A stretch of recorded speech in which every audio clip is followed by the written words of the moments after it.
Hi, I'm Dave, founder of Halloween Year Round, and welcome to the best of weekly horror talk shows. I'm here with Patrick.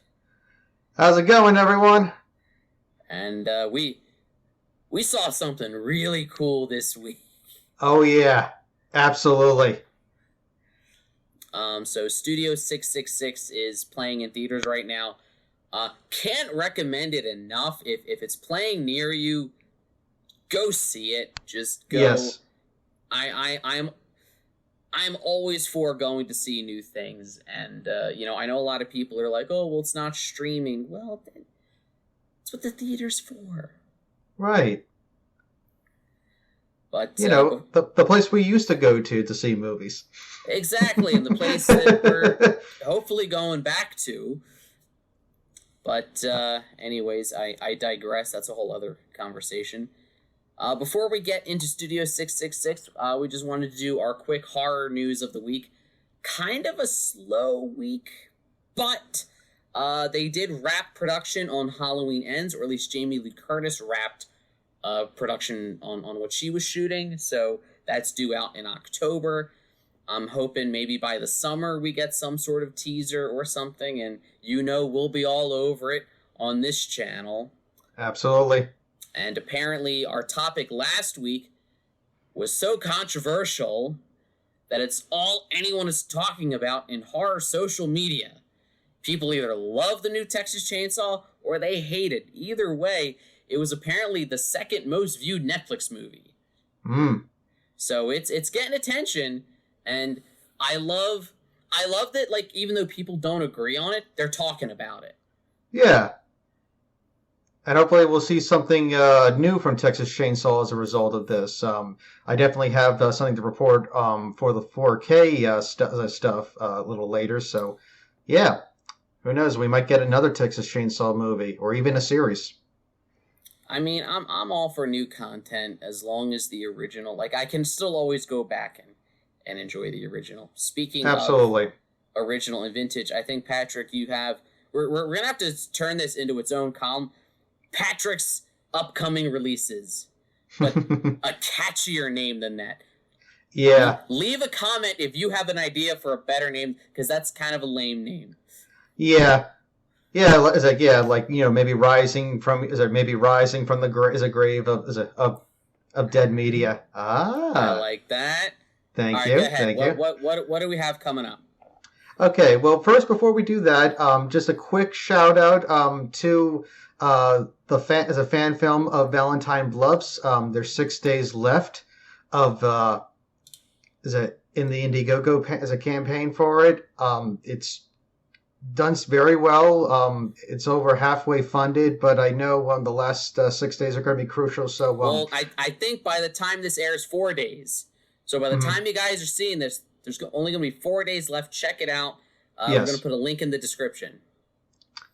Thanks for the heads up on that one. But yeah, we'll absolutely, because we love horror movies, we love independent horror movies, and we love fan movies. So we definitely want to give these guys some more love and support. So definitely check it out.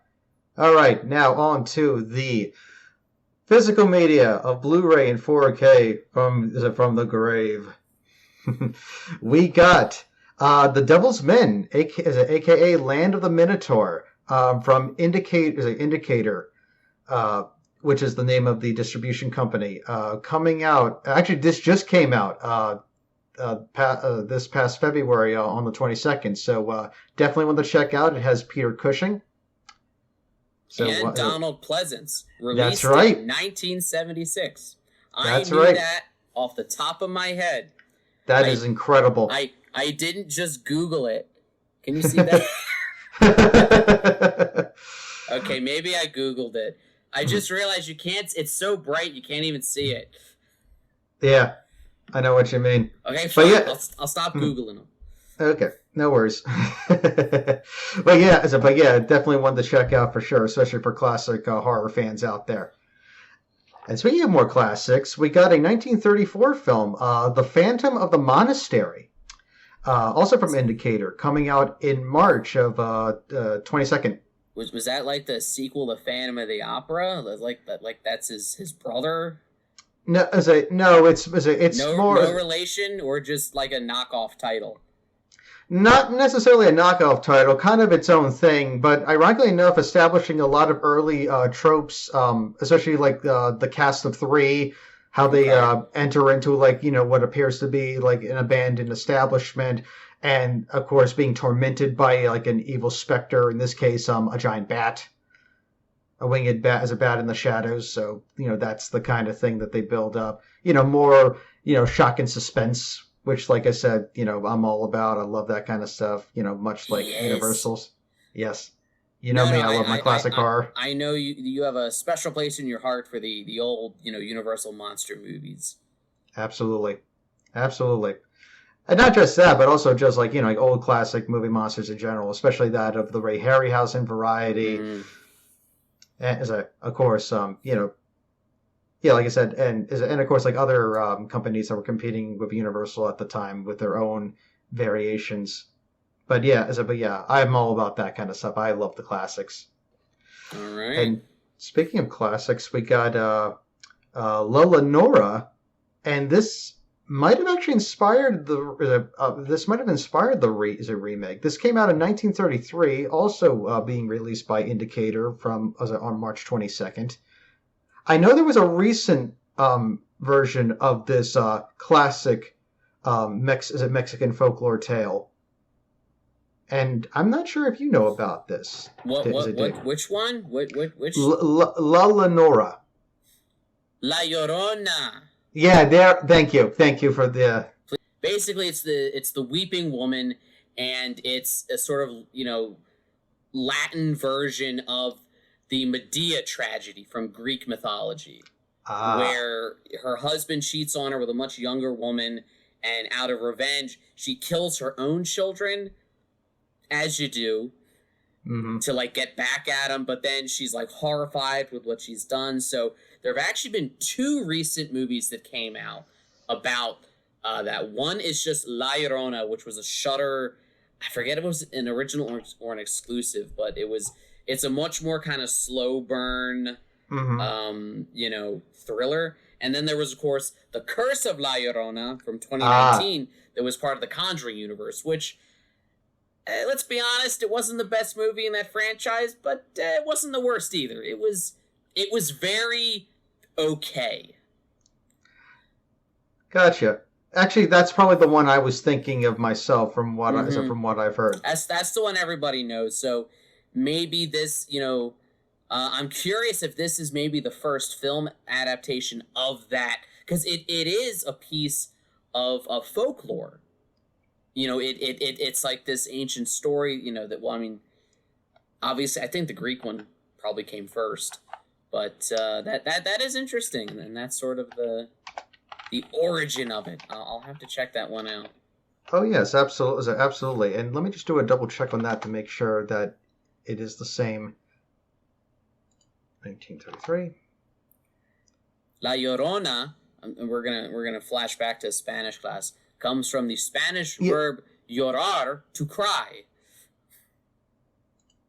Yes, that is correct. Llorona, weeping woman. Yes, and from what I've double checked with, yes, this is the same. It is that Mexican folklore tale being told, and that was back in the early 30s.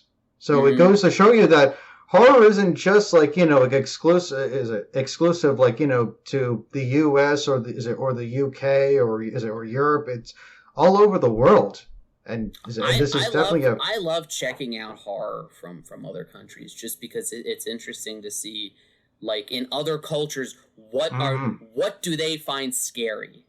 Exactly. Yeah. And there's some universal things that kind of transcend everything, and there's other things that like that, and then there's other ones where like you watch a foreign movie, a foreign horror movie, and it's like, oh, now I have a new thing to be terrified of that I didn't think about before. Right, exactly. And even like, now for me, like, like my background is as Italian, Polish, and English. So for like Italian folklore, even like, for example, like the original Pinocchio, there's some pretty like scary things that go on in that story. Like the original Pinocchio, not like the Disney-fied version. What, I mean, I'm what do talking. you mean? The Disney one had disturbing stuff in it. When the kid turned into a donkey, how many nightmares did that induce? Oh yeah, no, I agree with that part. But I mean, I'm talking. But I think what's more disturbing is like when he gets hung by a tree, by the villagers, and he's just like waiting to die. It's like I'm like, wow, like that's dark. It's an awkward time to start singing "There Ain't No Strings on Me." But you know what though, I'll look for some. You know what, for the next time I'll look for some Italian horror folklore for a little bit of discussion. Yeah, I'll do that. My extent of Italian horror is obviously giallo. With it's all about Argento, Bava, and Fulci. Yes, which I've seen a good sampling of all their work. I will definitely look into that, and then I'll report back because this is an interesting topic, and I think like we could even do like a future episode where we can have a whole. That might be its own episode, yeah. Yeah, you know what? That's what we'll do. Yeah. So stay tuned, folks. Down the road we'll talk about like some horror from around the world. All right. Yeah, I think that'd be a cool idea. What was our next movie? I forgot we were doing a list of movies. Oh yeah. Okay. This one, like, more people would definitely know about. The Cabin in the Woods. We got a Best Buy exclusive 4K Steelbook coming out on April the 19th. Yeah, it looks really nice, too. Great movie. It's I love that one. It just turned 10 years old. I think that's why they're releasing the Steelbook coinciding with that. But you're right, though. It is an excellent movie. Love it. Just a love letter to horror, to horror fans, horror tropes, and just horror in general. Mm-hmm. Definitely a must-watch if you're a diehard fan. Absolutely. And moving on, we got an upcoming 4K release in May of Candyman from Arrow Films video. The original? Yes, the original with Tony Todd. Is this the first time it's been out on 4K? Because if so, that's awesome.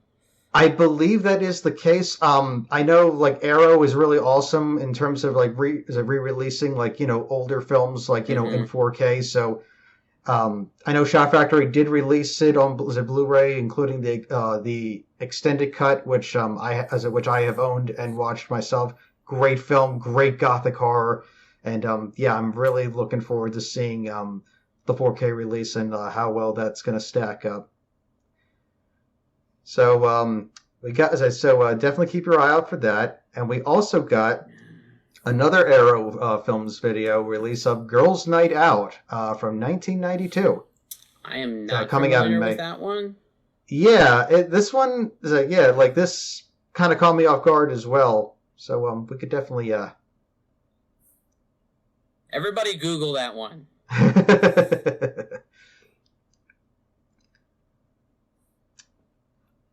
I love how I stump you on some of these things, which is always cool.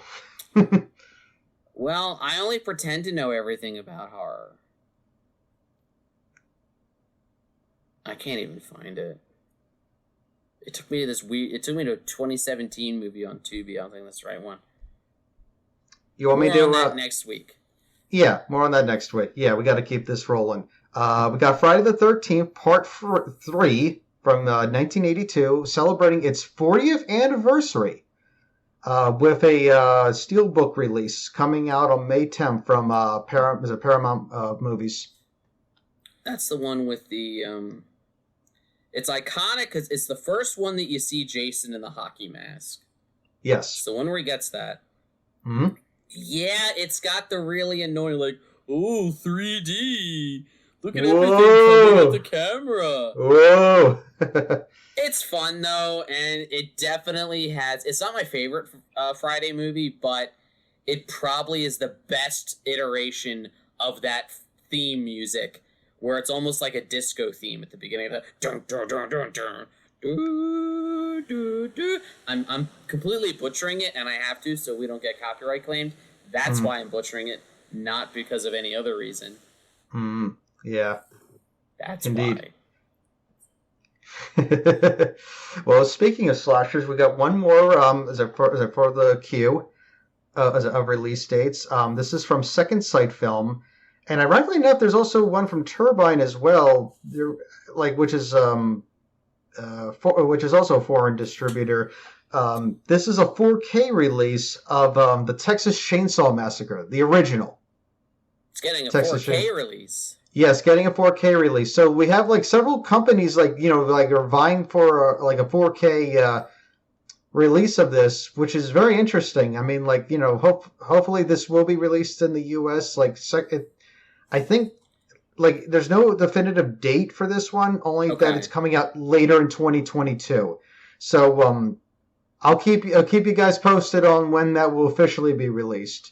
But yeah, this is really exciting. Like I love the original Texas Chainsaw Massacre. Excellent, like slasher film, and as Dave you clearly said, it's one of the best. I will say my only caveat is I feel like Texas Chainsaw is one of those movies that I don't know that I necessarily need it in 4K. Like the grittiness of it adds to it. Yeah, it's true. I wouldn't want Blair Witch Project in 4K. Like, it's meant to be blurry, it's meant to be grainy, and I don't know if making it in 4K, you lose a little bit of that charm, where in 4K, is it obvious you're not watching a snuff movie? Because you're supposed to not know throughout most of that original. Right, I mean, like, I owned it on, Blu-ray myself, but it still had, like, that graininess. It's just, like, the characters' faces looked sharper and, more definitive, like, versus, like, say watching it on DVD, which is, like, like a lower, standard def format. So, for me, like, it will be interesting. Like, hopefully they won't clean it up too much, I guess. I guess we'll just have to wait and see, like, from reviews, like, like what is going on. So, that's all I have to report from now. So, all right. So, on to the main event. Studio 666. When I saw they were doing, now I know, so Dave Grohl. First of all, I'm a moderate Foo Fighters fan. I really like some of their songs. Not the first time Dave Grohl has done something like this. If you remember, he played Satan in Tenacious D. Oh yeah, after like 7 hours of makeup, so. It wasn't a first, like, he's dabbled in this before, and it was cool. I love the concept of, like, because rock and roll, especially going back to the 80s, there was always, like, that connotation, like, oh, rock and roll is of the devil, where you had these, like, really uptight, concerned, middle-class parents that were worried about what the children were listening to, and that when they were listening to, Led Zeppelin, it was the devil. Yeah, and if you remember too, especially during like the heavy metal hearings of the late 80s and early 90s as well, just having the parental advisory sticker on your CD basically was a badge of honor, where it's like, yeah, you've made it. Like, like that's how controversial your album was, that you got the label on it. It's like, yeah.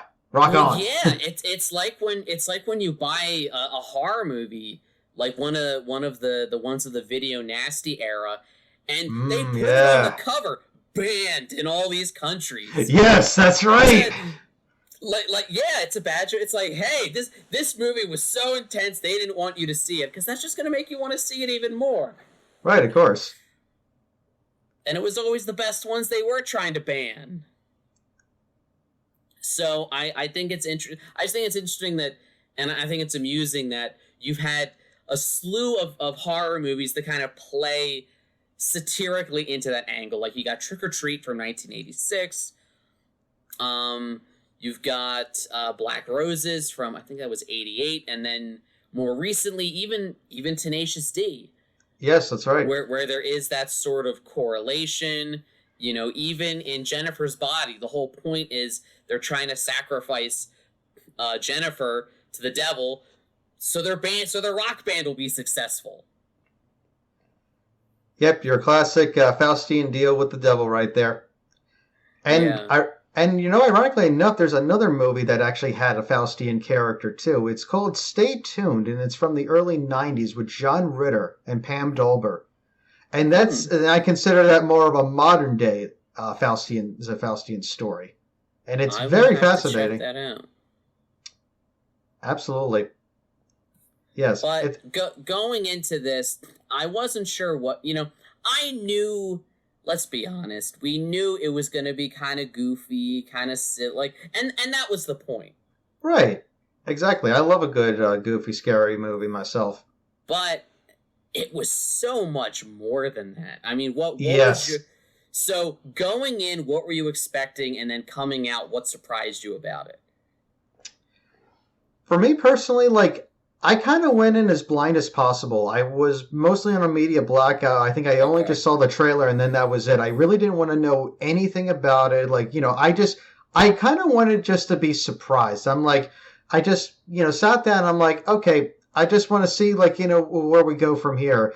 And by the time everything was said and done and I walked out of the theater, I'm like, this movie's awesome. This movie was exactly like what I wanted and what I needed. Just a good, fun, like over the top, like horror. As a horror film with, with some great comedy, like edged in. And also seeing like everyone, like all the band members interacting. It felt very natural and organic. Like some movies, like are just like so overproduced, or they're just so, Mm-hmm. very script heavy to the point where you just feel like they're just like setting everything up, and it's like you can't just like remove like one thing and the whole thing falls apart.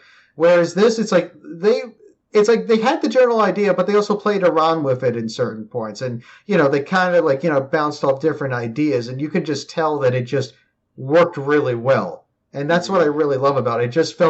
It felt natural, it felt honest, and it also was just over the top when it needed to be over the top. I mean, we are going to go into spoiler territory if I'm correct. Yeah, we're gonna get into major spoilers.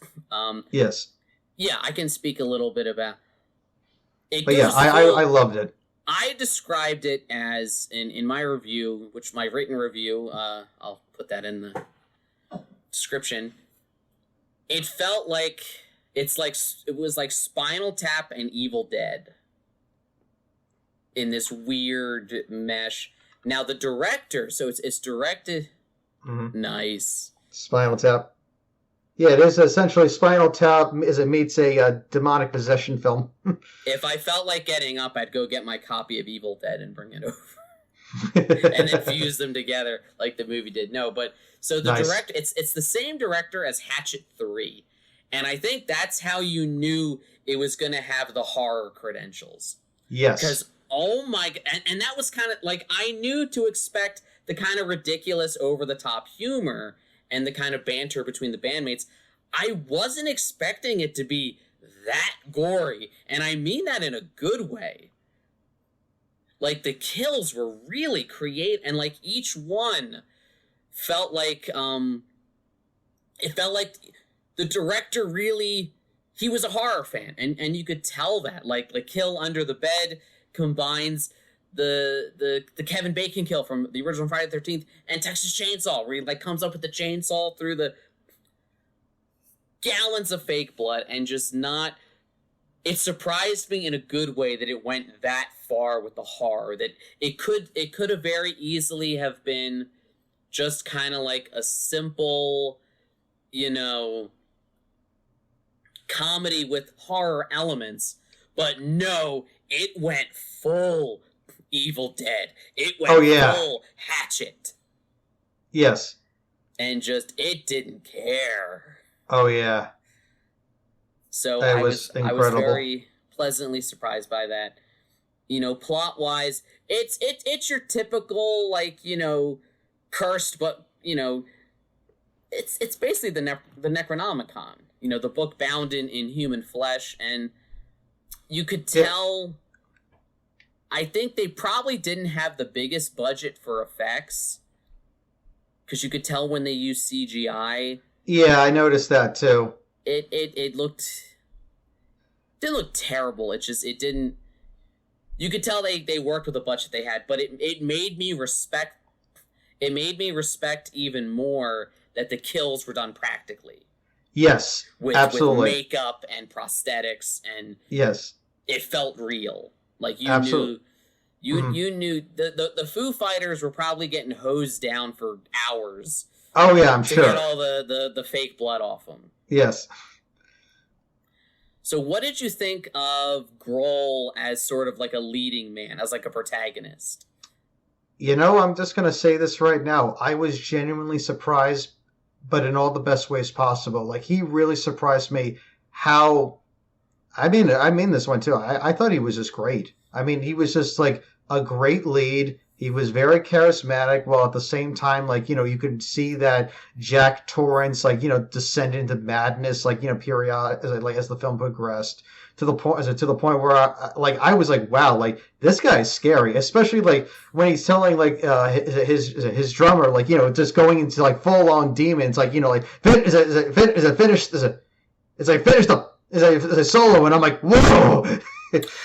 I thought he was scarier when he wasn't doing the demon. Like when he was possessed, but he was using his normal voice, because you could almost see like him being a satire of like the full of himself prima donna rock star who's I will get my way and I will kill you. You know, this is how far I will go to get my vision. Yeah. And you know what? Yes. It's interesting how they blended that with him being like, let's have him be possessed to kind of tongue-in-cheek play out this trope and this, you know, the stereotype of rock stars. Yeah, and I completely agree with you on that one. I think that was definitely like very well done, as well as also like how the song develops over time, because in the film, he basically just like stumbles upon like an old like set of records, and he's listening to this one song that's like not fully finished, and he like it just gives him the idea to do it, and you see the process, like the actual musical process of how it goes, like, you know, from beginning to end, which was actually really cool. Like that was like some unique insight that I hadn't considered myself, because, you know, like, you don't see really behind the scenes kind of stuff. That. But you're right. Yeah. That's an interesting... Yeah, and I really like that. And I thought that was really cool, especially like when they brought out John Carpenter to help like do the mixing. It was like awesome. I love that. The cameos to see, and the fact that he helped write the theme song. Yes. The theme music for the score itself. I mean, and you could hear it. It had that like creepy 80s synth that you know you hear it in the original Halloween. You know, obviously the other big cameo, Lionel Richie. Kind of, to be fair, and this is where my only I really enjoyed this movie. It wasn't perfect. The critic in me has to, of course, indulge. I have to nitpick just a little bit. This much. All right. So the humor, for me, the humor could be very hit or miss. I gotcha. For example, I felt like when the movie was being over the top and just throwing everything at you with like the demonic horror and Dave Grohl basically being like possessed, I thought that humor worked because of the intensity of it. There were times that there was like back and forth jokes between the band members, and it just felt like it feels like someone else is writing their dialogue for them, which they were. And not all of it worked for me. It was just hit or miss. And then, like the Lionel Richie scene, hilarious scene, nothing to do with the rest of the movie. Yeah.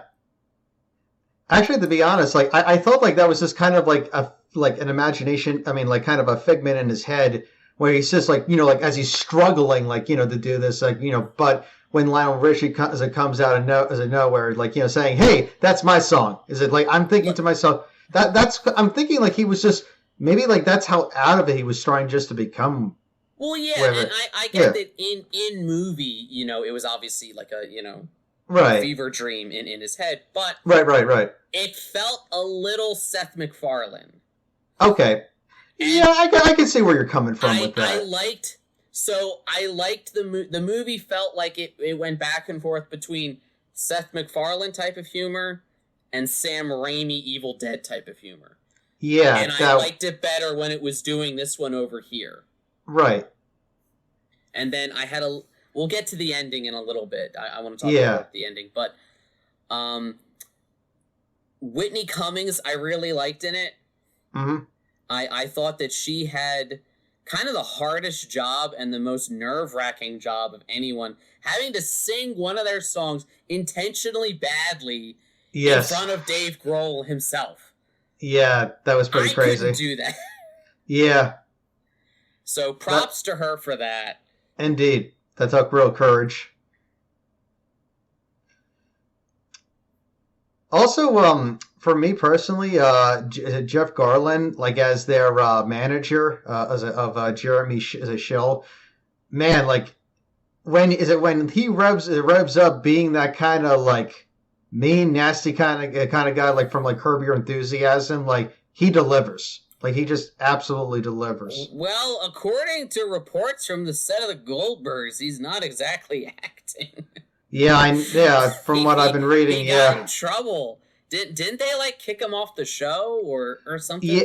What did they do?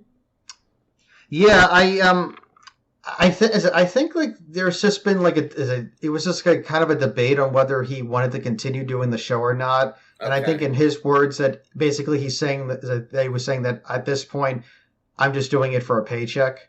I think like that's what's going on. So yeah, like there's just been like a lot of conflict. But it was still it was still interesting though. Well, that tells me though that at least he wanted to be in this movie. Yeah. Cuz you're right. I think here he's getting to play around more. He's getting to I mean, spoiler alert, he's getting to play a Satanist. Yeah, that's true. At the end. Yeah. Where he's the one like literally like making a deal with Dave. Not you, Dave. The other Dave. It's okay. No. I'm serious. People say, look.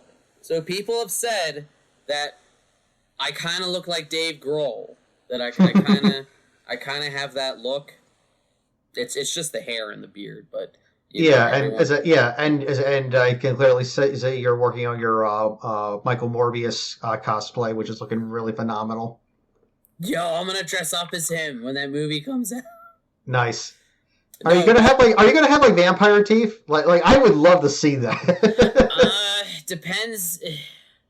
If I get lazy like the couple days before, no. Like I'll plan on doing it, and then the time will come, and then I won't feel like following through on that.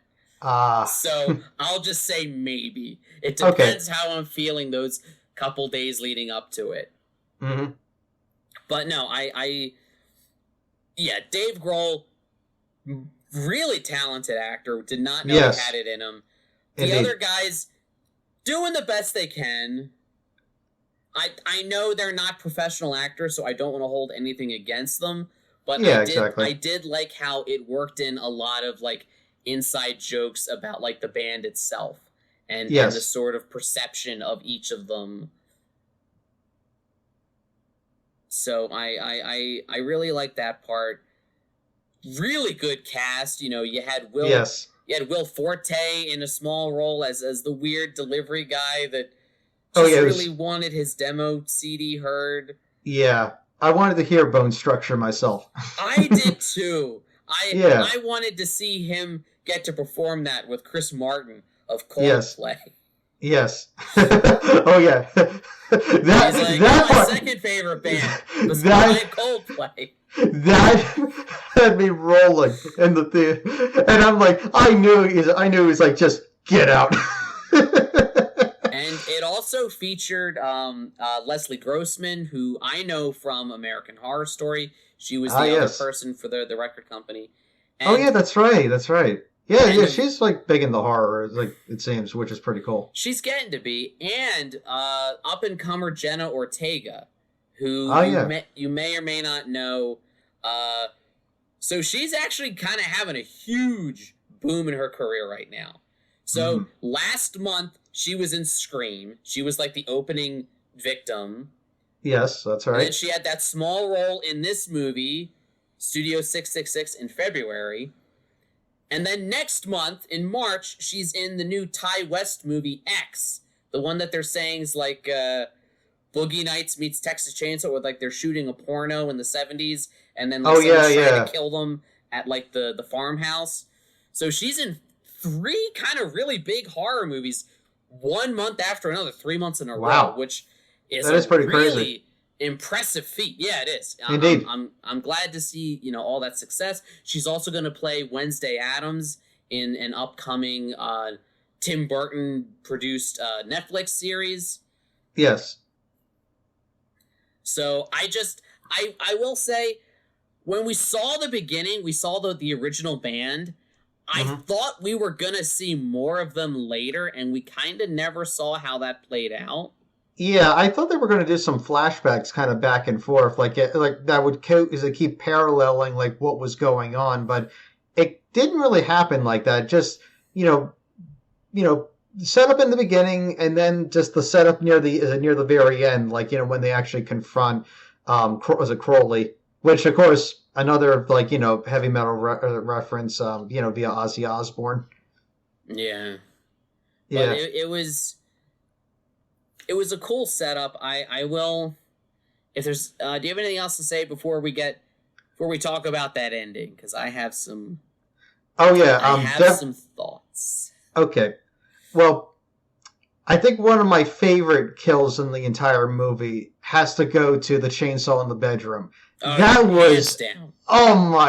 Lordy, that was insanity. Just like the way it shot up and just sliced both of them into two. And I'm like, down the middle.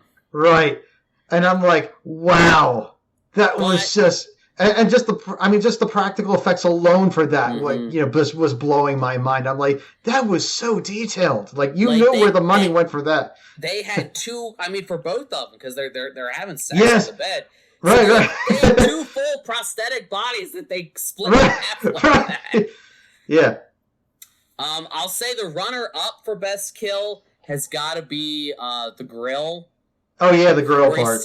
Just the part where, like, he sticks his face, lifts it up, and his skin is, like, sticking. Oh, yeah. I was like, oh! Yeah, I know. That was crazy. But then he finishes him with the knife. I'm like, why'd you finish him with the knife if that's what you're doing? It's a Halloween, dude. That was the reference. Like, they sprinkle, like, all those little, references. So that had to, like, they had to represent Halloween somehow. It was definite, and that's what I love about it. Like I said before, it very easily could have been just more of a comedy with a little bit of horror, but like they didn't have to go that hard with the horror stuff, but they did it for the fans. Yeah, I agree. If you're gonna have a title called Studio 666, you need to live up to that title, and I think they did. You better deliver, and it did. Rock on. So let's talk about that ending. Yeah. So, if we're talking I liked the very, very, very end. But, and correct me if I'm wrong, how many false endings do we get before that happens, where you think it's over, and then... I think 2 to 3. There's more. It's like, we got the demon out. Oh, now the demon's trying to kill us. Okay. Right. Oh, we did that. But now here's the twist that the record company was plotting it all along. Yeah, I know. That's what I was kind of wondering myself. I thought, like, after the whole thing with the book, like, when they walk off, like, that was it. I thought they were just going to then cut the black in that. And then I'm like, oh, wait, no, they're still going? Okay. Yeah, and it was just weird. The movie's runtime is like 1 hour and 50 minutes, which is kind of long for a slasher. Yeah. Most slashers tend to be closer to 90. And I feel like I didn't have an issue with any one of those endings. I just had an issue with all of them in sequence with each other. Yeah. It really messed with the pacing, and I feel like maybe you could have almost picked one of them, do that one, and then, like, shave off, 15, 20 minutes off the runtime. Yeah. Yeah, I know where you're coming from. I guess maybe in this case, maybe they liked all the endings and they're like, you know what, let's just have them all together. We'll just, do some quick cuts and make it work. That tells me what probably happened was the script probably went through a lot of drafts, and More those than likely, were all remnants of other endings. And you're right, they probably couldn't decide, so they're like, well, let's just kind of do all of them. Yeah, I guess maybe because you got to remember too, like the whole setup was the fact that the band members ultimately were going to be sacrificed by the end, with only is it Dave standing at the end of the whole thing, Yeah. or he was going to get killed off. I didn't know, like to maybe bring back the devil or whatnot. I didn't know like exactly how they were going to do that, but I guess like there was no other option, and it's like, okay, we're gonna stay true. We're gonna kill off the rest of the band members, and then Dave is ultimately going to be the one who's going to make the deal with his agent and say, and he's either going to accept it or he's not. And he took the dark ending. And that's so the very, very end, I kind of loved in like a dark and twisted way, where it's like, he grimly accepts that as his fate. Yeah. Like that moment, and it's a moment that's all over the trailers and the marketing material, and I guess it's a huge spoiler. Oh, that's actually the final shot of the movie. Yeah, kind of like, but in this case, it's kind of like hidden in plain sight, because when you really think about it, like, I guess when it comes to like becoming a big time musician, like you do in essence like have to sell a piece of yourself, like in order to, stay relevant or to continue your career in, some way, shape, or form. So in a weird way, like I felt like that was just a really well done like visual representation, because like by the end of it, he's all alone. He has no one left. Like his band members are gone, and and he has a sold out show like every night. But it's like at that cost. At that cost, exactly. That's the Faustian deal. I think that's a really interesting takeaway from it. So it's cool how the movie works at like it works on a lot of different. It works as that cautionary tale about the music industry. It works as just a bonkers, bloody, gory slasher movie. Mm-hmm. And it doesn't work as well, but still kind of works as just like a goofy comedy. And that's tough for all of them to do at once. It's not an Oscar contender. It's not trying to be an Oscar contender. Right, exactly. It's just trying to have fun, and I think that most horror fans will probably love it. Yes. So if you haven't watched it, what are you doing watching us? Go watch it, because we spoiled the hell out of it. Unless you're one of those weird internet people that likes to have things spoiled for you. Why, I don't know. You never know. Some people are just like that. They just need like a little more context before they fully commit. But it was a very surprising movie. If you told me, I came out of that with a stronger reaction than I did Scream, the new Scream. And I'm not saying that this was better than Scream. I'm just saying that I went into Scream with very high expectations, right, and it met those expectations. I went into this movie, and it exceeded my expectations. So it, like, the excitement and the joy was so much more, just because I wasn't expecting that. I felt exactly the same way too. I just kept my expectations in check. But you know what though? Like by the end of it, I'm like, that was. I mean, we were just in silence, like for like the first like 5 minutes. It's just wow, like what did we just see? And man, it was awesome. So definitely check out Studio 666. Indeed. I can tell you right now, it's exactly the type of movie. I host the weekly watch parties on the Halloween Year on Twitter account. This is exactly the type of movie that I would do a watch party for. Just one that's fun and collaborative, and that a lot of people can have fun, tweeting along to and just enjoying as a communal group online. I think this is the perfect movie for that. And it's just kind of the perfect, tongue-in-cheek, satire of what those uptight parents were afraid of all those years ago. Indeed. I laugh at the idea of them pointing this like, oh, see, we were right. And it's like, guys, like, they're making fun of you. Right, exactly. That was the point. Yeah, exactly. I mean, just like with there's a Joe Bob like hosting for as a Heartbreak Trailer Park with Black Roses, like same exact thing. Like you can clearly tell it's like a full on parody of that kind of thing. So definitely check out Studio 666. Absolutely. We will be back next week with a secret topic that we may or may not 100% know or don't know. It's a mystery. Either way, we'll be back next week. So as always, like, share, subscribe, all the YouTube stuff. If you don't, you may end up selling your soul to the devil to sell out concerts.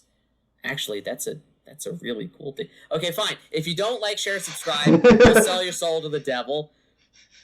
But then you won't get the good deal. You'll get the raw deal and sell out your local library instead. There. So, I'm Dave. Thanks for watching. And every day is Halloween. And this is your pal Patrick saying to watch horror films, keep America strong, and to rock on. Rock on.